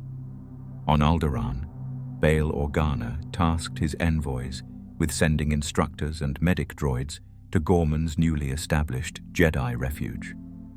Garm Bel Iblis allocated starfighter escorts to guide supplies bypassing Imperial patrols. Even the defected star destroyers of the Imperial Schism dispatched salvage teams to reclaim shattered Jedi relics, lightsaber crystals, battered holocrons, and ancient texts to replenish the fledgling temple's archives. As Lena's tiny hand traced symbols in the air, recruits felt a surge of courage. Rebels trained in the courtyard beneath twin moons, forging weapons and tactics. Yet each pause in their drills was marked by shared glances toward the Jedi shrine, praying for her safety and growth. In whispered cycles around campfires, they spoke of the prophecy born in her, weaving tales of the child who would one day bring balance, not through conquest, but through compassion. On Coruscant, council chambers hesitated no longer. The risk of exposure was outweighed by destiny's pull. They dispatched additional Jedi to Ghorman, masters of healing, scholars of the Force, and guardians of peace. Palpatine's agents scrambled to intercept, but Lena's bond with the Force created ripples that eluded Imperial sensors, guiding Jedi ships through hidden routes. Beneath the rebuilt beams of the shrine, Lena stood with Master Solari, her hand still glowing with calcite light. Solari knelt and presented a simple wooden hilt. Lena's first lightsaber training tool, an instrument of peace shaped from Ghorman wood and infused with newfound hope. The child accepted it with a solemn nod, her eyes reflecting the lantern's glow and the galaxy's brightening future. Thus, the awakening of a nascent Force-sensitive child catalyzed the Jedi Council's last zeal, transforming an enclave of rebels into a cradle of hope. In Lena Sor's outstretched hand, the ashes of Ghorman's massacre found redemption. And as the shrine's spires caught the morning sun, the promise of unity between Jedi, rebels, and all sentient life shone like a beacon across the stars. A stillness deeper than darkness fell over Ghorman's shattered plains as the twin moons aligned in a silent celestial duet. Beneath their pale glow, the carved stones of an ancient Jedi enclave, long buried beneath calcite sands, stirred with dormant power. Eldra Norris, lantern in hand, led a small band of survivors into the heart of the ruined sanctuary, guided by whispered tales of a forgotten portal, the world between worlds, a bridge across time itself. The entrance lay hidden within concentric circles of glowing runes, etched into the courtyard's cracked floor. As Eldra stepped upon the central glyph, it pulsed beneath her weight, awakening veins of pale light that snaked outward like living roots. She brushed soot from an overgrown holocron pedestal and placed upon it the glowing shard Lena Sor had carried since the massacre. In that instant, the runes flared in unison, and the air rippled like water disturbed by a droplet. Above them, the fabric of night convulsed. A shimmering rift tore open the sky's tapestry, a vertical tear of swirling gold and indigo that spilled otherworldly winds across the ruins. Fragments of memory drifted through the portal, brief visions of past heroes, fallen nations, and distant futures. The survivors watched in hushed reverence as stars unseen by any chart spun through the aperture, and with them came a presence both ancient and urgent. From the luminous corridor stepped a lone figure, resplendent in robes of cerulean and white. His eyes, bright as starlight, scanned the gathered refugees with a mixture of solemnity and hope. It was the Chosen One, an echo of prophecy made flesh, drawn by the convergence of grief and destiny that now defined Ghorman's fate. His lightsaber remained unlit at his side, its hilt carved with runes matching those of the portal. Eldra dropped to one knee, lantern trembling in her grasp. The Chosen One raised a hand, palm outward, and the lantern's glow flared into pure light, illuminating faces etched with weariness and wonder. His voice rang across the courtyard, not in words, but in a chorus of whispered emotion felt within each heart. Sorrow, resolve, and the promise of renewal. Behind him, the portal shimmered again, revealing currents of time that flowed like rivers of possibility. The Chosen One stepped fully onto Ghorman's soil, and as he did, the ground beneath the memorial crosses trembled. One by one, their markers shifted, petals falling away to reveal hidden glyphs that pulsed with light. The crosses themselves became conduits for hope, each inscribed with names that would no longer be forgotten. In that moment, time itself bent to the will of the living force. Visions of Ghorman's past, its untouched forests, thriving looms, and peaceful harvests, flooded the minds of all present, a gentle reminder of what the world had been. Then, glimpses of future struggles, shadowed battles, stolen freedoms, and flickering embers of rebellion wove through their thoughts, igniting determination to forge a better tomorrow. The Chosen One ignited his lightsaber, its dual blades humming in harmony as their soft glow traced arcs through the portal's light. With a single sweep, he painted a symbol in the air, a rising phoenix encircled by twin moons, and the image burned into the memories of all who watched. It was the emblem of a new dawn, hope reborn from tragedy, unity born from loss. As the portal pulsed one final time, the Chosen One addressed the survivors in a voice both gentle and resolute. Though his words were carried on the winds of the portal, each listener perceived them within their own mind, as if whispered by the Force itself. From the ashes of sorrow, the light endures. Stand together and shape your destiny. Then, as silently as it had opened, the world between worlds closed. The rift's shimmering strands collapsed inward, stitching the sky's tapestry whole once more. The winds died, and the courtyard was still, save for the soft glow of the lanterns and the steady hum of the Chosen One's lightsaber. Eldra rose, tears shining in her eyes as she met the Chosen One's gaze. Around them, survivors clasped hands, their disparate wounds and losses united by a single purpose. The portal's legacy lingered in the air, a reminder that time and fate could converge, that even the darkest moment could birth a turning point. Tonight, Ghorman's survivors were no longer victims but guardians of destiny. Under the watchful gaze of the Chosen One, they kindled the final spark, one that would spread across star systems, forging the Rebel Alliance's first covenant. That hope, when guided by destiny's call, could transcend any shadow.